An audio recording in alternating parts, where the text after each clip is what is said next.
வணக்கம். ஆகாஷவாணி மாநில செய்திகள் வாசிப்பவர் பிஸ்மி காலின்ஸ். தலைப்புச் செய்திகள். தேச பாதுகாப்பில் மத்திய அரசின் செயல்பாடுகளை உள்துறை அமைச்சர் திரு அமித்ஷா மாநிலங்களவையில் சிறப்பாக எடுத்துரைத்ததாக பிரதமர் திரு நரேந்திர மோடி பாராட்டு தெரிவித்துள்ளார். பீகார் மாநில வாக்காளர் பட்டியல் விவகாரம் உள்ளிட்ட பிரச்சினைகளில் எதிர்க்கட்சிகளின் அமளியால் நாடாளுமன்ற இரு அவைகளும் பிற்பகல் 2 மணி வரை இன்று ஒத்திவைக்கப்பட்டன. மதுரையில் 229 கோடி ரூபாய் மதிப்பிலான மத்திய சிறைச்சாலை கட்டிடப் பணிகளுக்கு முதலமைச்சர் திரு மு க ஸ்டாலின் இன்று அடிக்கல் நாட்டினார். தமிழ்நாட்டில் குற்றச்சம்பவங்களை தடுத்து நிறுத்த மாநில அரசு முனைப்புடன் செயலாற்றுவதன் அவசியத்தை பிஜேபி மாநில தலைவர் திரு நயினார் நாகேந்திரன் வலியுறுத்தியுள்ளார். இந்தியா இங்கிலாந்து அணிகளுக்கு இடையேயான 5வது இறுதி டெஸ்ட் கிரிக்கெட் போட்டி லண்டன் ஓவலில் இன்று பிற்பகல் 3:30 மணிக்கு தொடங்குகிறது. இனி விரிவான செய்திகள். தேச பாதுகாப்பில் மத்திய அரசின் செயல்பாடுகளை உள்துறை அமைச்சர் திரு அமித்ஷா மாநிலங்களவையில் சிறப்பாக எடுத்துரைத்ததாக பிரதமர் திரு நரேந்திர மோடி பாராட்டு தெரிவித்துள்ளார். தீவிரவாத முகாம்களை தகர்த்தழித்தது, ஆபரேஷன் சிந்தூர் வெற்றி போன்றவற்றின் மத்திய அரசின் நிலைப்பாடுகளை திரு அமித்ஷா தெளிவாக எடுத்துரைத்ததாக பிரதமர் தமது சமூக வலைதள பதிவில் சுட்டிக்காட்டினார். நாட்டு மக்களை அரசு எவ்வாறு பாதுகாக்கிறது என்றும் பஹல்காம் தீவிரவாத தாக்குதலுக்கு ஆபரேஷன் சிந்தூர் மூலம் தக்க பதிலடி கொடுத்ததையும் எடுத்துரைத்த அமைச்சர் டாக்டர் எஸ் ஜெய்சங்கர் தீவிரவாதத்தை உலகின் கவனத்திற்கு எடுத்துச் சென்று இந்தியாவின் முயற்சியை விளக்கியதை பிரதமர் பாராட்டியுள்ளார். இதனிடையே பிரதமர் திரு நரேந்திர மோடி தலைமையில் மத்திய அமைச்சரவைக் கூட்டம் புதுதில்லியில் இன்று நடைபெறுகிறது. பீகார் மாநில வாக்காளர் பட்டியல் விவகாரம் உள்ளிட்ட பல்வேறு பிரச்சினைகளில் எதிர்க்கட்சிகளின் அமளி காரணமாக நாடாளுமன்ற இரு அவைகளும் பிற்பகல் 2 மணி வரை இன்று ஒத்திவைக்கப்பட்டன. மக்களவையில் அவைத் தலைவர் திரு ஓம் பிர்லா கேள்வி நேரத்தை எடுக்க முற்பட்ட போது எதிர்க்கட்சி உறுப்பினர்கள் அவையின் மையப்பகுதியில் குழுமி பீகார் வாக்காளர் பட்டியல் சிறப்பு சுருக்கமுறை திருத்தத்தை திரும்பப் பெற வேண்டும் என்று கோரி முழக்கமிட்டனர்.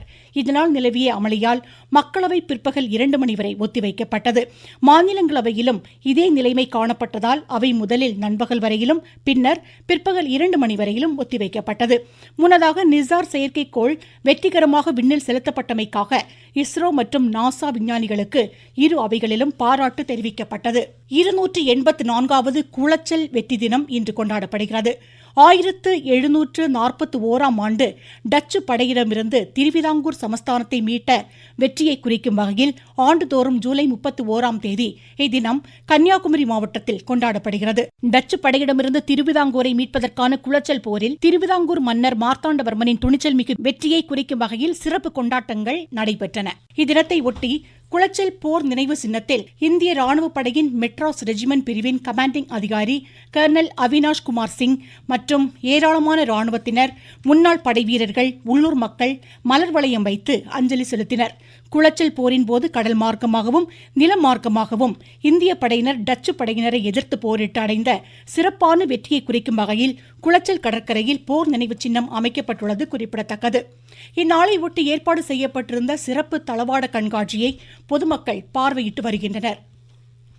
இந்நிலையில் பிரதமர் திரு நரேந்திர மோடி ஐக்கிய அரபு எமிரேட்ஸ் அதிபர் ஷேக் முகமது பின் சையதுடன் தொலைபேசி மூலம் இன்று உரையாடினார்.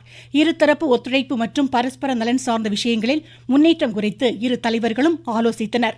மக்கள் பயன்கள் குறித்த பல்வேறு திட்டங்களையும் இரு தலைவர்களும் ஆலோசித்தனர். பிரதமர் திரு நரேந்திர மோடி இந்திய வரலாற்றில் நீண்டகால பிரதமராக பணியாற்றுவதற்கு அவர் பாராட்டும் வாழ்த்தும் தெரிவித்தார். நீங்கள் கேட்டுக்கொண்டிருப்பது ஆகாஷவாணியின் மாநில செய்தி அறிக்கை. மோடி அரசின் 11 ஆண்டுகள். உலக பொருளாதாரத்தில் 4வது இடம், உலக தரத்திலான கட்டமைப்பு வசதிகள், 25 கோடிக்கும் மேற்பட்டோர் வறுமையிலிருந்து மீட்பு, 86 கோடிக்கும் மேற்பட்டோருக்கு இலவச உணவு தானியங்கள், அனைத்து துறைகளிலும் வளர்ச்சி, சேவை, நல்லாட்சி, ஏழைகளின் நலன். இதுவே மோடி அரசின் தாரக மந்திரம். வளர்ச்சியடைந்த இந்தியாவிற்கான நரேந்திர மோடி அரசின் பயணத்தில் இது அமுத காலம். தமிழ்நாட்டில் காவல்துறை, தீயணைப்பு, சிறைகள், தடய அறிவியல் உள்ளிட்ட துறைகள் சார்பில் பல்வேறு இடங்களில் கட்டப்பட்ட 45 கோடி ரூபாய் மதிப்பிலான கட்டிடங்களை முதலமைச்சர் திரு மு க ஸ்டாலின் சென்னை தலைமைச் செயலகத்திலிருந்து இன்று காணொலி மூலம் திறந்து வைத்தார்.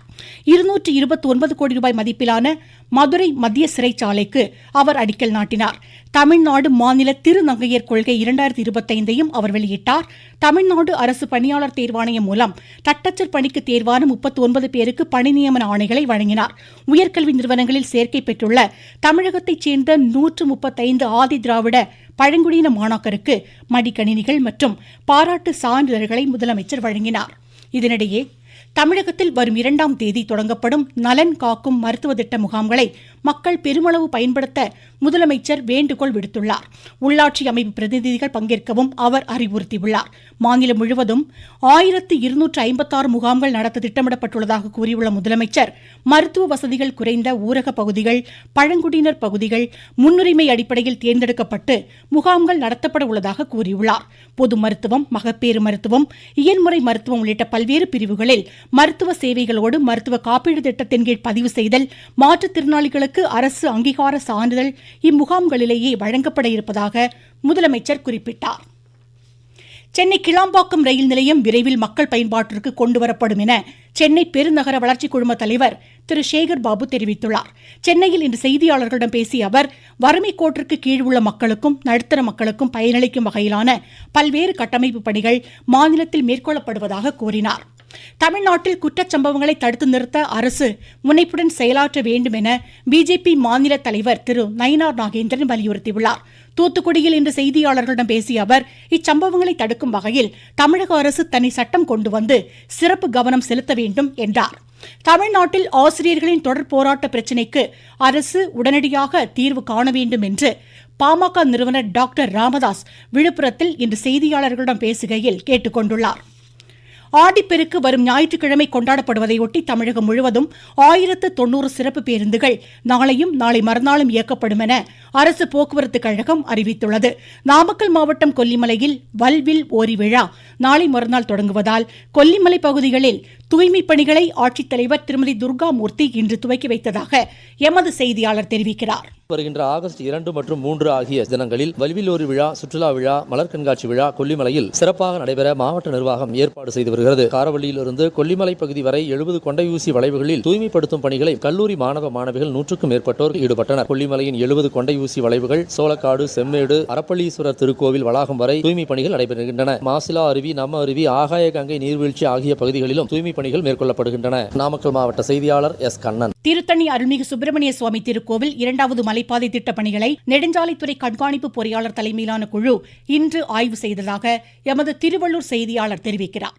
திருத்தணி சுப்பிரமணிய சுவாமி திருக்கோயிலில் மலைப்பாதை திட்டம் மலைக்கோவிலில் இருந்து திருத்தணி நகராட்சி சித்தூர் சாலை வரை ரூபாய் 56 கோடியில் மேற்கொள்ளப்பட உள்ளது. மலைக்கோவிலில் இருந்து 2வது வழி சாலையாக மலைக்கோவில் அடிவாரத்திற்கு திருத்தணி நீதிமன்றம் பின்புறம் வழியாக செல்லும் சாலை பணிகள் குறித்து தமிழ்நாடு நெடுஞ்சாலைத்துறை மாநில பொறியாளர் தலைமையில் நெடுஞ்சாலைத்துறை அதிகாரிகள் 5க்கும் மேற்பட்டோர் ஆய்வு மேற்கொண்டனர். திருவள்ளூர் மாவட்ட செய்தியாளர் ஏ.கே. தனசேகரன். தமிழ்நாடு பால் உற்பத்தியாளர் கூட்டுறவு சங்கங்களின் உறுப்பினர்கள் மற்றும் பல்வேறு பயனாளிகளுக்கு நலத்திட்ட உதவிகளை மாநில பால்வளத்துறை அமைச்சர் திரு மனோ தங்கராஜ் திருச்சி மாவட்ட ஆட்சியரகத்தில் இன்று வழங்குகிறார். நாகை அருகே கொடியாலத்தூரில் குறுவை நெற்பயிர்கள் நீரின்றி கருகி வருவதால் விவசாயிகள் வேதனை அடைந்துள்ளனர். சாகுபடி செய்த வயலில் கால்நடைகளை மேய்க்கும் நிலைமை ஏற்பட்டுள்ளதாக விவசாயி எமது நாகை செய்தியாளரிடம் தெரிவிக்கையில், நாகை மாவட்டம் திருக்கோளை தாலுகா கொடியாலத்தூர் பஞ்சாயத்து இந்த ஏரியாவில் ஒரு 1000 ஏக்கர் குறுவை தெளிச்சிருக்காங்க. இந்த 1000 ஏக்கர்லையும் ஒரு 600-700 ஏக்கர் மாடு விட்டு மேய்க்கக்கூடிய சூழ்நிலை ஆயிடுச்சு. மேட்டூர் ஜூன் 12 திறந்து இது வரைக்கும் தண்ணி பாயல. ஒரு சில விவசாயிகள் வாக்கியா வரவங்க உள்ளவங்க இறைச்சிருக்காங்க. இந்த குறுவையை அழிச்சு விட்டு சம்பா பயிருக்கு போறோம். இந்த வருஷம் அதிகமான தண்ணி வந்து எங்க ஊருக்கு ஓடல. எங்களுக்கு சம்பாவுக்காவது தண்ணி வர மாதிரி இருக்கணும். இருக்கிற குறுவை பயிருக்கு காப்பாற்றுறதுக்கு உடனடியாக அங்கே வெள்ளாட்டில் கூடுதலான தண்ணி ஏற்பாடு பண்ணி கொடுக்கணும். இந்திய இங்கிலாந்து அணிகளுக்கு இடையேயான 5வது இறுதி டெஸ்ட் கிரிக்கெட் போட்டி லண்டன் ஓவலில் இன்று பிற்பகல் 3:30 மணிக்கு தொடங்குகிறது. காயம் காரணமாக ரிஷப் பந்த் வெளியேறிய நிலையில் துருவ் ஜூரல் இந்திய அணியில் சேர்க்கப்பட்டுள்ளார். 5 போட்டிகள் கொண்ட இத்தொடரில் இங்கிலாந்து தற்போது 2-1 என்ற கணக்கில் முன்னிலையில் உள்ளது. சீன மக்காவ் ஓபன் பேட்மிண்டன் ஆடவர் ஒற்றையர் காலிறுதிக்கு இந்தியாவின் தருண் மன்னேப்பள்ளி முன்னேறியுள்ளார். மற்றொரு காலிறுதிக்கு முந்தைய சுற்றில் லக்ஷயா சென் இந்தோனேஷியாவின் சிக்கோ ஓராவை இன்று பிற்பகல் எதிர்கொள்கிறார். மீண்டும் தலைப்புச் செய்திகள். தேச பாதுகாப்பில் மத்திய அரசின் செயல்பாடுகளை உள்துறை அமைச்சர் திரு அமித்ஷா மாநிலங்களவையில் சிறப்பாக எடுத்துரைத்ததாக பிரதமர் திரு நரேந்திர மோடி பாராட்டு தெரிவித்துள்ளார். பீகார் மாநில வாக்காளர் பட்டியல் விவகாரம் உள்ளிட்ட பிரச்சினைகளில் எதிர்க்கட்சிகளின் அமளியால் நாடாளுமன்ற இரு அவைகளும் பிற்பகல் 2 மணி வரை இன்று ஒத்திவைக்கப்பட்டன. மதுரையில் 229 கோடி ரூபாய் மதிப்பிலான மத்திய சிறைச்சாலை கட்டிடப் பணிகளுக்கு முதலமைச்சர் திரு மு க ஸ்டாலின் இன்று அடிக்கல் நாட்டினார். தமிழ்நாட்டில் குற்றச்சம்பவங்களை தடுத்து நிறுத்த மாநில அரசு முனைப்புடன் செயலாற்றுவதன் அவசியத்தை பிஜேபி மாநில தலைவர் திரு நயினார் நாகேந்திரன் வலியுறுத்தியுள்ளார். இந்தியா இங்கிலாந்து அணிகளுக்கு இடையேயான 5வது இறுதி டெஸ்ட் கிரிக்கெட் போட்டி லண்டன் ஓவலில் இன்று பிற்பகல் 3:30 மணிக்கு தொடங்குகிறது. இத்துடன் இந்த செய்தி அறிக்கை முடிவடைந்தது.